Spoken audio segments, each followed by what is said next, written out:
8. मैं मंदिर में नहीं जा सकता, समझा करो। तुम्हें जाना चाहिए अब। इससे पहले कि प्रत्यक्षा रुद्र से कुछ भी कहती, पीछे से कार्तिक ने आवाज लगाते हुए कहा, बाबा बुला रहे हैं, चलो अब। नौकर बना दिया है सबने मुझे, कभी ये करो कभी वो करो। इस पर प्रत्यक्षा ने रुद्र की ओर देखते हुए कार्तिक से कहा। हाँ चलो। कार्तिक ने प्रत्यक्षा का उतरा हुआ चेहरा देखकर उससे कहा, ऐ मुर्गी, वो नहीं आता है कभी ऊपर, उसे मंदिर में आने के लिए मना किया गया है, इसलिए तुम चलो। मेरा एक नाम है, मुर्गी नहीं हूँ मैं।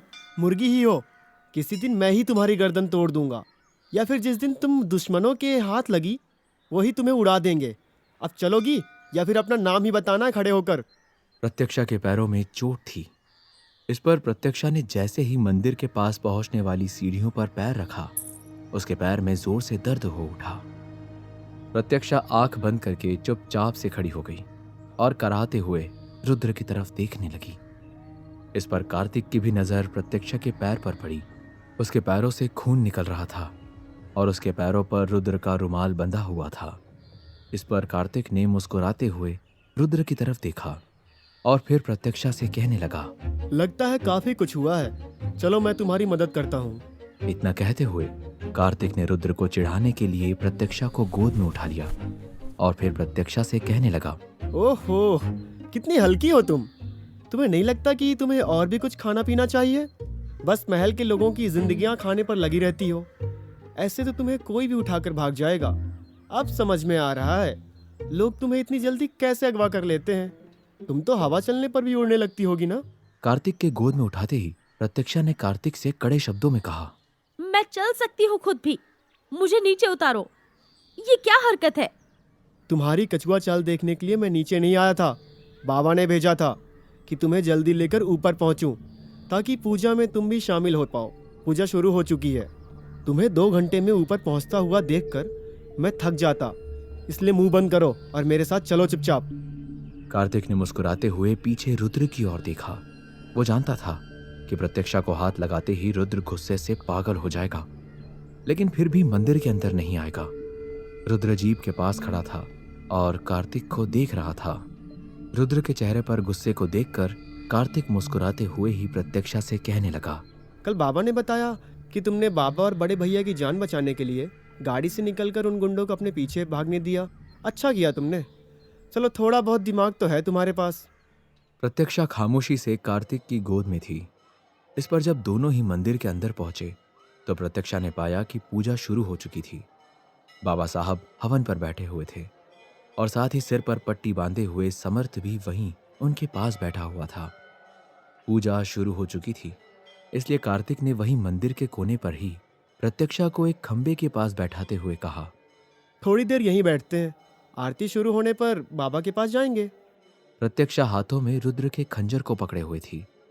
कार्तिक ने उस खंजर को देखते हुए प्रत्यक्षा को ताना देते हुए कहा, वाह रे आशिकी, दुनिया भर के लोग तोहफे में सोना चांदी देते हैं और इनके पति इन्हें खंजर दे रहे हैं। तुमने अपने पति से पूछा नहीं कि इतना कीमती तोहफा उसने तुम्हें दे क्यों दिया? बकवास बंद करो। अरे, तुम भी बिगड़ रहे हो अपने पति के संगत में। तुम्हारे पति के उम्र के बराबर उम्र है मेरी, तो जरा इज्जत देकर बात किया करो। तुमसे कुछ पूछूं तो बताओगे? यही जानना है ना कि वो मंदिर क्यों नहीं आता? हाँ, ये भी जानना है और ये भी ये खंजर उसके पास कब से था और तुम्हें उसका ये खंजर क्यों चाहिए था। तुम इस खंजर को देखते ही हमेशा उसकी बातें शुरू कर देते हो, ऐसा क्यों? एक ही घर में रहने के बावजूद तुम्हें उससे इतनी जलन क्यों होती है? अरे वो जुबान संभाल के जरा। मैं कोई जलता वलता नहीं हूँ तुम्हारे पति से, इसलिए थोड़ा सोच समझ कर बोलो। हाँ, वो तो दिखता है, लेकिन फिर भी बताओ ना। ये खंजर कोई ऐसा वैसा खंजर नहीं है, इसे ध्यान से देखो।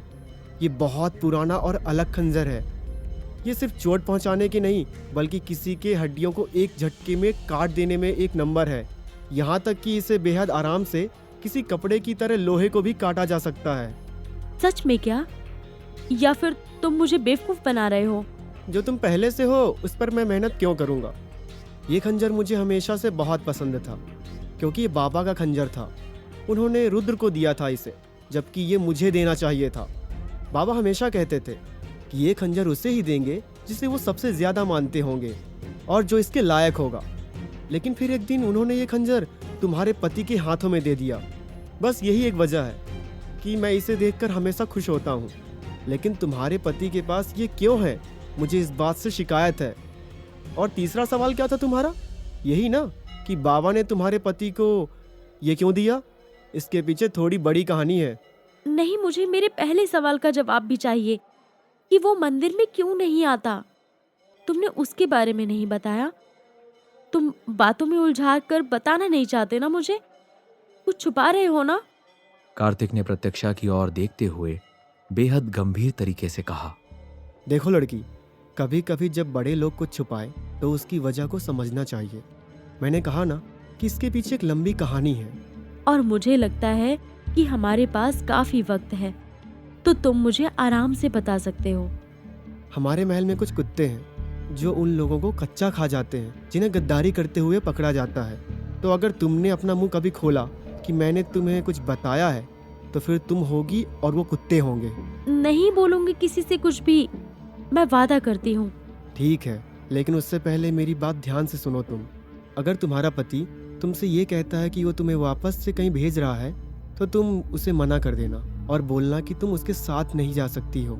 और एक बात और, कि अगर कभी तुम्हारे पति के हाथ चैन लग गया तो अपने पति को रोकने का काम तुम्हें करना होगा। कोशिश करना कि तुम्हारा पति जयंत की जान न ले। तुम उस इंसान की जिंदगी बख्शने की बात कर रहे हो जिसने मेरे साथ इतना सब कुछ किया था। एक बार नहीं बल्कि दो बार। कैसे कह सकते हो तुम ये मुझसे? क्योंकि मैं उसके एहसान तले दबा हुआ हूँ और तुम्हारी वजह से तुम्हारा पति उसकी जान लेने पर तुला हुआ है। अच्छा, मेरी वजह से? तो तुम्हें लगता है कि मेरे साथ जो हुआ वो सही था, जैसे गलती मेरी थी जब जयंत ने वो सब मेरे साथ किया।